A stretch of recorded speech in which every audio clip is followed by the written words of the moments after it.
একেবারে দোল করতে করতে আমরা যাচ্ছি ফর স্কাই ওয়াক।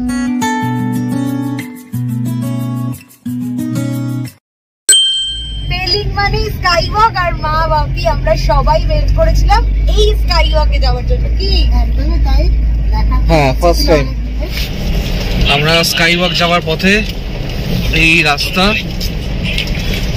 সেইভাবে ভালো রাস্তা নয়, যদিও ঠিক আছে, পাহাড়ি রাস্তা যেরকম হয়, এবড়ো খেবড়ো আছে। তো আমরা এগোচ্ছি, বেশি দূর না, আমরা যেখানে আছি সেখান থেকে মনে হয় খুব সম্ভবত 2 কিলোমিটার।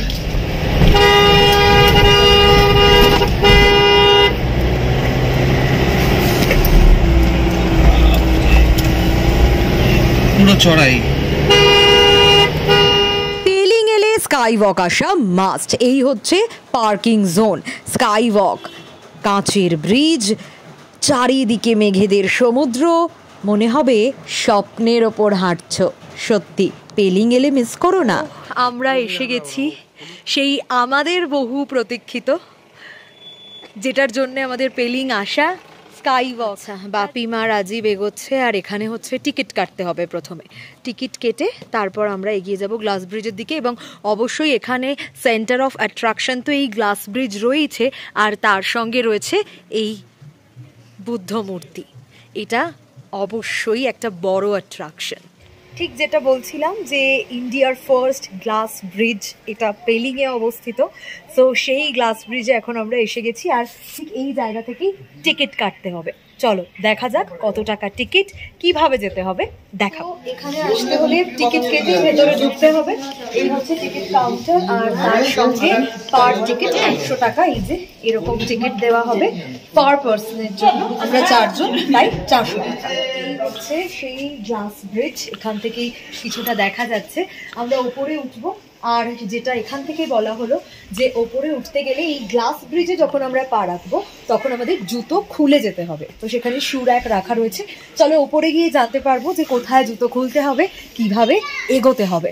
যাওয়া যাক, এসো এসো। চলো আমরা উঠছি ক্রমশ। এখানে কিন্তু অনেকগুলো সিঁড়ি রয়েছে, দুটো রাস্তা রয়েছে। একটা হচ্ছে এই সিঁড়ি দিয়ে যাওয়ার রাস্তা, যেটা সিঁড়ি রয়েছে, আর একটা যাদের সিঁড়ি দিয়ে উঠতে কষ্ট হয় তারা এটা দিয়ে এই র্যাম্প উঠে যেতে পারেন। হ্যাঁ, র্যাম্প রয়েছে। তো এই র্যাম্প দিয়ে উঠে গেলে কষ্টটা একটু হলেও কম হবে।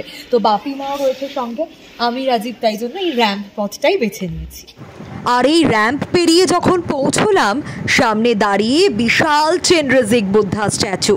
135 ফিট উঁচু এই মূর্তি যেন মেঘ ছুঁয়ে দাঁড়িয়ে আছে।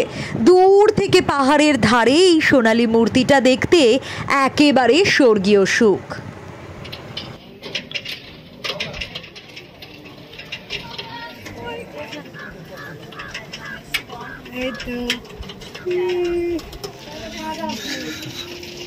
সাবধান।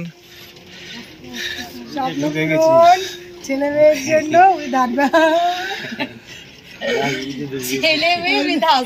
আর কর্নেল কোথায়?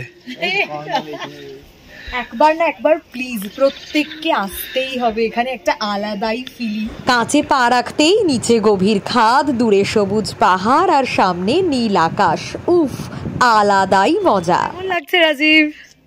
ফ্যান্টাস্টিক। মানে এই কনস্ট্রাকশনটা আমি শুধু ভাবছি কত সুন্দর করে করেছে। ভিড়ও হচ্ছে, এটা একটা অ্যাট্রাকশন হয়ে পড়েছে, অ্যাট্রাকশন স্পট হয়ে পড়েছে। রাত্রেবেলা খুব সম্ভবত এই লাইট গুলো জ্বলে যায়, মানে একটু পরে হয়তো জ্বলে যাবে, সে তখন হয়তো আমরা অ্যালাউড না, কারণ এটা 4:30 অব্দি খোলা থাকে। একদমই তাই, যতদূর জানি আমরা। মা বাপি এগিয়ে যাচ্ছে। বাপি বলো কেমন লাগছে? দারুণ লাগছে রে, সুন্দর লাগছে। আর এই বুদ্ধ মন্দির হচ্ছে অবশ্যই এটা একটা বড় অ্যাট্রাকশন। সবাই এখানে সেলফি রিলস বানাচ্ছে, বসে পড়ছে। তো আমরাও এবার একটু মি টাইম স্পেন্ড করে নি, ভি টাইম। নিজের মতো এনজয় করছে, ঘুরছে, দেখছে দু চোখ ভরে। কেমন লাগছে? খুব ভালো লাগছে, খুব সুন্দর, খুব ভালো লাগছে বাবু, খুব সুন্দর, সত্যিই খুব সুন্দর। এই এতটা এরিয়া জুড়ে এই গ্লাস ব্রিজ আর আজকের ওয়েদারটা একটু ক্লাউডি, বাট ঠিক আছে, আমরা খুব হ্যাপি। একদম হ্যাপি, মানে ভীষণ ভীষণ হ্যাপি। বাতাসের হালকা ঝাপটা, চারপাশের অপূর্ব দৃশ্য, এমন অনুভূতি যেন পাহাড়ের উপর ভেসে যাচ্ছি। স্কাইওয়াকের উপর দাঁড়িয়ে পুরো পেলিং শহর আর আশেপাশের পাহাড় এক নজরে দেখা যায়।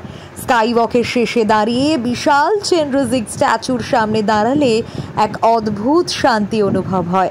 প্রকৃতি আর ভক্তি দুটোই এখানে মিলে মিশে একাকার হয়ে গেছে। এই ছিল গ্লাস ব্রিজ, পেলিং এর ইন্ডিয়াস ফার্স্ট গ্লাস ব্রিজ। খুব সুন্দর একটা আবহ, খুব সুন্দর একটা গান বাজছে, মনটা পুরো শান্ত হয়ে যাওয়ার মতো। আজকের ব্লগটা এখানেই শেষ করছি। পেলিং এর গ্লাস ব্রিজের এই ব্লগ তোমাদের কেমন লাগলো অবশ্যই জানিও, আর অবশ্যই পাশে থেকো রাজনিয়া, রাজীব সোনিয়ার। আবার দেখা হবে নতুন একটা ব্লগে। আর যদি ব্লগটা ভালো লাগে please do like, comment, share আর সাবস্ক্রাইব করতে ভুলো না। Bye by.